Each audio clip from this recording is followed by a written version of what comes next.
والصلاة والسلام على سيد الأنبياء والمرسلين وعلى آله وأصحابه وعلى كل من تبعهم بإحسان إلى يوم الدين. أما بعد. بسم اللہ الرحمن الرحیم. محترم سامعین کرام، انسان کی روزمرہ زندگی میں یہ بار بار موقع آتا ہے کہ اسے کئی کام کرنے میں تردد پیدا ہوتا ہے کہ میں یہ کام کروں یا نہ کروں. ایسے موقع پر کیا کرنا چاہیے؟ اگر ہم اپنی مرضی سے، اپنے طور طریقے سے کوئی لائحہ عمل تیار کر لیں تو وہ ایک انسان کی عادت ہے کہ کچھ نہ کچھ تردد کے وقت سوچتا ہے، کوئی نہ کوئی لائحہ عمل تیار کرتا ہے. لیکن ایسے موقع پر اگر ہم اس لائحہ عمل کو تیار کرنے میں، اپنے تردد کو ختم کرنے میں وہ طریقہ اپنائیں جو ہمیں دین اسلام نے بتایا ہے، اللہ اور اس کے رسول نے ہمیں تعلیم فرمایا ہے، تو پھر یہ تردد ختم کرنے کا لائحہ عمل صرف ہماری عادت یا ہمارا روزمرہ کا معمول نہیں رہے گا، وہ عبادت بن جائے گا. اسی بات کے پیش نظر جو شریعت نے ہمیں تعلیم دی ہے اس کا نام ہے استخارہ کرنا.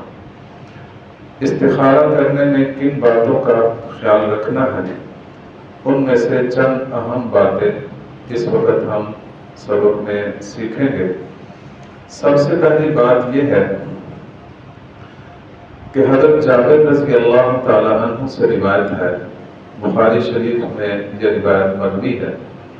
وہ ارشاد فرماتے ہیں کہ رسول اللہ صلی اللہ علیہ وسلم ہمیں استخارہ ہر کام میں ایسے سکھاتے تھے جیسے قرآن پاک کی سورت سکھاتے ہیں.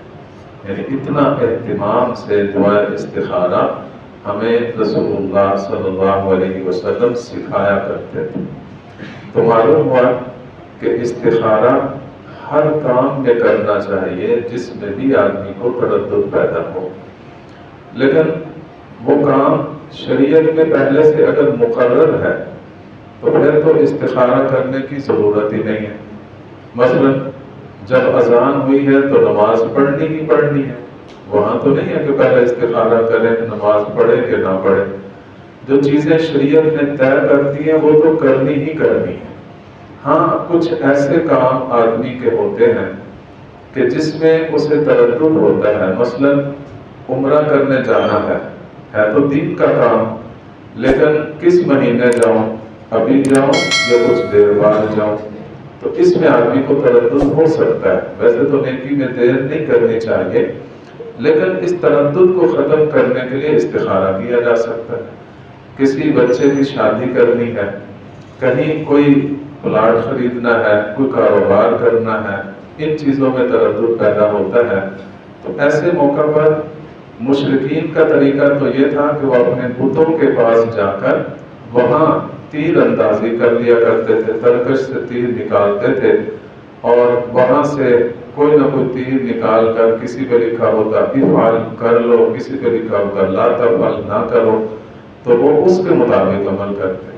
لیکن ہمیں دین اسلام نے بتایا ہے کہ ایسے موقع پر اللہ سے خیر طلب کر لیا کرو. اللہ سے جب خیر طلب کرو گے تو پھر تمہارا کبھی بھی تمہیں ناکامی نہیں ہوگی، اللہ کی طرف سے خیر تمہارے عمل میں شامل ہو جائے گی. اسی طرح دوسری تعلیم یہ ہے کہ جب آدمی استخارہ کرے تو اس میں اس بات کو مد نظر رکھے کہ پہلے سے کسی جانب کو ترجیح نہ دے لے کہ میں نے یہ کام کرنا ہی کرنا ہے اور پھر استخارہ کر رہا ہے. نہیں، اس تردد کو تردد ہی رہنے دے، پہلے سے طے نہ کرے، اللہ سے خیر مانگ لے کہ اللہ اس میں جس معاملے میں کرنے میں اگر خیر ہے تو میرے مقدر میں کر دے، نہ کرنے میں خیر ہے تو میرے وہ نہ کرنا میرے مقدر میں کر دے. اللہ کے اوپر کام چھوڑ دے یہ نبی اکرم صلی اللہ علیہ وسلم کی تعلیم ہے کہ آدمی جو ہے خود فیصلہ کرنے سے پہلے اللہ سے خیر طلب کر لے۔ اس کے لیے طریقہ کیا ہے؟ طریقہ شریعت نے ہمیں یہ بتایا ہے کہ آدمی پہلے 2 رکعت پڑھے، لیکن وہ 2 رکعت فرض نہ ہو، یعنی فجر کی نماز نہ ہو، بلکہ الگ سے نفل نماز ہو، وہ سنتیں بھی نہ ہوں، الگ سے 2 نفل کی نیت سے 2 رکعت پڑھ لے۔ حضور اقدس صلی اللہ علیہ وسلم کا ارشاد ہے، بخاری شریف کی روایت ہے، اذا ہم احدکم بالامر فلیرکع رکعتین من غیر الفریضہ، کہ جب بھی تمہیں کوئی کام درپیش ہو تو پھر اس کو آدمی کو یہ چاہیے کہ وہ 2 رکعتیں پڑھے، لیکن وہ 2 رکعتیں فرضوں کے سوا ہونی چاہیے۔ تو فرض نماز کے ساتھ استخارہ نہیں، نفل نماز کے ساتھ استخارہ کرنا چاہیے۔ اس کے لیے یہ بھی تعلیم ہے کہ صرف 2 رکعتیں ہی نہیں پڑھنی بلکہ دعا استخارہ بھی پڑھنی ہے۔ وہ آج میں نے ساری دعا اعراب کے ساتھ لکھ دی ہے، ویسے آپ کو جہاں بھی دعاؤں والی کوئی کتاب ہے وہاں یہ استخارہ کی دعا مل جاتی ہے، حدیثوں میں بھی مل جاتی ہے، تو اس کو یاد کر لینا چاہیے، اور ایسے یاد کرنا چاہیے جیسے کہ ہم کوئی سورت یاد کرتے ہیں، تاکہ نبی اکرم صلی اللہ علیہ وسلم کا وہ جو اہتمام ہے وہ ہمیں اس اہتمام کی قدر ہو جائے۔ تو 2 رکعت جو پڑھنی ہے اس میں یہ بات بھی یاد رکھنی ہے کہ ایسے وقت میں نہ پڑھے جو مکروہ اوقات ہیں۔ مثلا فجر کے جب ہم فرض پڑھ لیتے ہیں تو طلوع آفتاب تک نفلوں کے لیے مکروہ وقت ہے، اس میں فرض قضا تو کیے جا سکتے ہیں لیکن نفل نماز پڑھنا ناجائز ہے، مکروہ ہے۔ اور اسی طرح عصر کے جب فرض پڑھ لیتے ہیں تو عصر کے فرضوں کے بعد مغرب کے تک یعنی غروب آفتاب تک مکروہ وقت ہے، اس میں بھی نفل نہیں پڑھ سکتے۔ اور باقی 3 اوقات تو ویسے ہی ممنوع ہے، طلوع آفتاب، غروب آفتاب اور زوال، تو یہ تینوں اوقات میں ویسے ہی کوئی بھی فرض بھی نہیں پڑھنا جائز، تو نفل کیسے جائز ہو سکتے ہیں؟ تو ان 5 اوقات کے علاوہ دن رات میں کسی وقت بھی آدمی استخارے کی نیت سے 2 نفل پڑھ کر یہ دعا پڑھ لے۔ اسی طرح یہ بھی تعلیم ہے کہ آدمی استخارہ کرتے وقت اللہ تعالیٰ کے سامنے اپنی محتاجی کو ظاہر کرے، کیونکہ اس میں لفظ ہے فَإِنَّكَ تَقْدِرُ وَلَا أَقْدِرُ، اے اللہ ساری قدرتیں تو آپ کے پاس ہیں، میرے پاس کوئی قدرت نہیں ہے، تو میرے حصے میں جو خیر ہے اس کا فیصلہ فرما دیجیے۔ عاجزی کا اظہار ہونا چاہیے۔ اس کے بعد استخارے کے بعد سونا کوئی ضروری نہیں ہے، دن کے وقت 2 نفل پڑھیں، دعا پڑھیں، اللہ تعالیٰ سے خیر مانگیں، اور اس کے بعد جو دل میں میلان پیدا ہو گیا ہے اس پر عمل کر لیں۔ اس کے لیے نہ سونا ضروری ہے، نہ خواب کا آنا ضروری ہے، یہ ساری چیزیں ایک اضافی ہیں۔ ہاں اگر سوتے ہوئے آدمی نے کسی نے عشاء کے بعد یہ نفل پڑھے ہیں، دعا پڑھی ہے اور سو گیا ہے اور اسے کوئی خواب نظر آیا ہے تو اس خواب کی تعبیر پوچھ لینی چاہیے، لیکن خواب کا نظر آنا کوئی ضروری نہیں ہے، بس دل کا میلان دیکھنا چاہیے، کرنے کی طرف میلان ہے تو کر لو، نہ کرنے کی طرف میلان ہے تو نہ کرو، یہ اللہ کی طرف سے دل کا رخ بدل دیا جاتا ہے۔ اسی طرح یہ بات بھی ذہن میں رکھیے کہ جس آدمی کی ضرورت ہے وہ استخارہ خود کرے، یہ نہ ہو کہ وہ کسی اور سے کراتا پھرے۔ اگرچہ کرانا جائز تو ہے لیکن بہتر یہ ہے کہ آدمی اپنا استخارہ خود کرے۔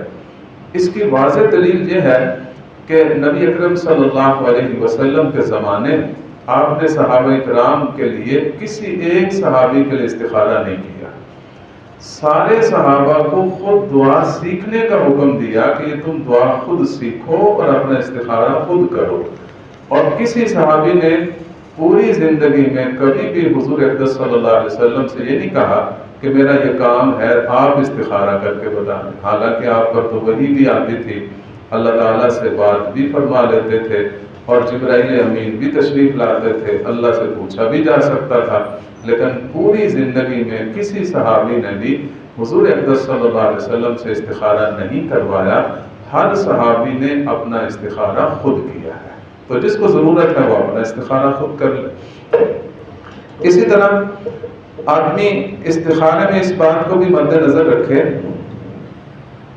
کہ دن رات میں، جیسے میں نے عرض کیا کہ کوئی ضروری نہیں ہے کہ رات کے وقت ہو، کسی وقت بھی ہو سکتا ہے، اور صرف جائز کاموں میں ہو سکتا ہے، ناجائز کاموں میں استخارہ نہیں ہو سکتا۔ مثلا آپ نے بانڈ خریدنے ہیں، کسی سے سودی معاملہ کرنا ہے، کوئی ناجائز کام کرنا ہے، اس کے لیے استخارہ کرنا اور بڑا گناہ ہے۔ ایک تو گناہ ہے، اور ایک اللہ سے پوچھ رہے ہیں کہ میں کروں کہ نہ کروں، تو یہ تو بہت بری بات ہے۔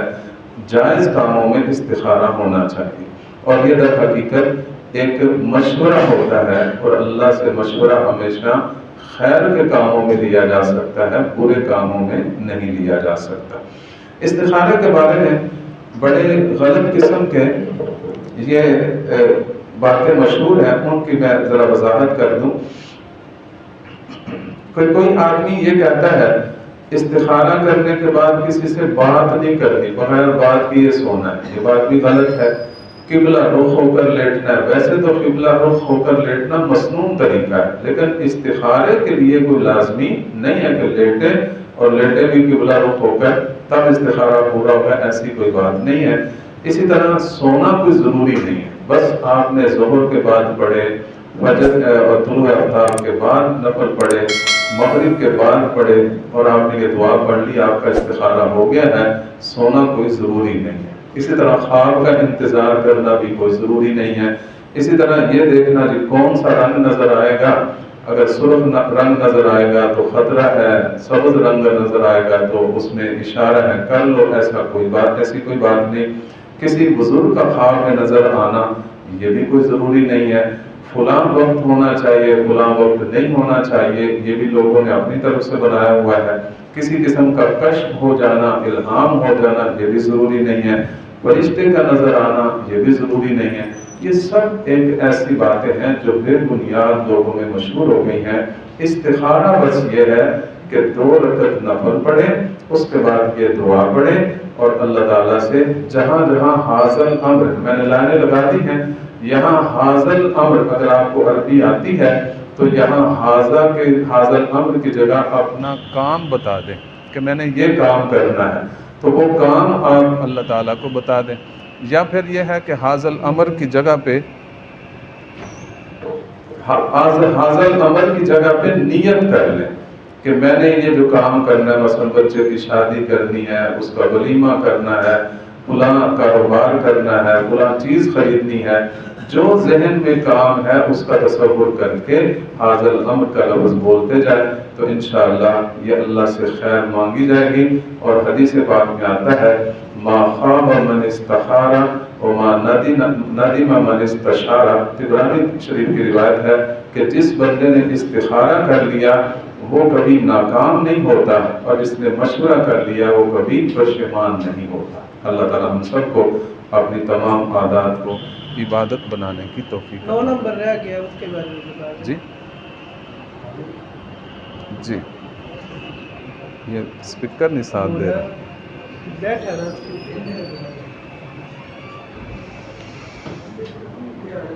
جی آج یہ اس کی سیٹنگ نہیں ٹھیک ہے جی، آواز کدھر سے کوئی ہل رہا ہے؟ جی آواز آ رہی ہے جی۔ 9 نمبر پہ میں نے یہ عرض کیا ہے کہ تردد، کہ اگر ایک دفعہ استخارہ کرنے سے، ایک دفعہ دعا پڑھنے سے آدمی کا تردد ختم نہیں ہوا، ابھی تک یہ کیفیت ہے کروں یا نہ کروں، تو پھر نبی اکرم صلی اللہ علیہ وسلم کا ارشاد ہے، اپنے صحابی کو ارشاد فرمایا کہ تم 7 مرتبہ یہ عمل کرو۔ ایک دفعہ تردد نہیں ختم ہوا، دوسری دفعہ کر لیں، پھر نہیں تردد ختم ہوا، تیسری دفعہ کر لیں، 7 دفعہ تک یہ دعا پڑھی جا سکتی ہے۔ اللہ تعالیٰ سے پھر بھی امید ہے کہ اللہ ضرور اس کا تردد ختم فرما دیں گے۔ پھر غالب گمان کو لے لیا جائے کہ جدھر زیادہ رجحان ہے وہ کام کر لیں، اور جہاں رجحان نہیں ہے وہ کام چھوڑ دیا جائے۔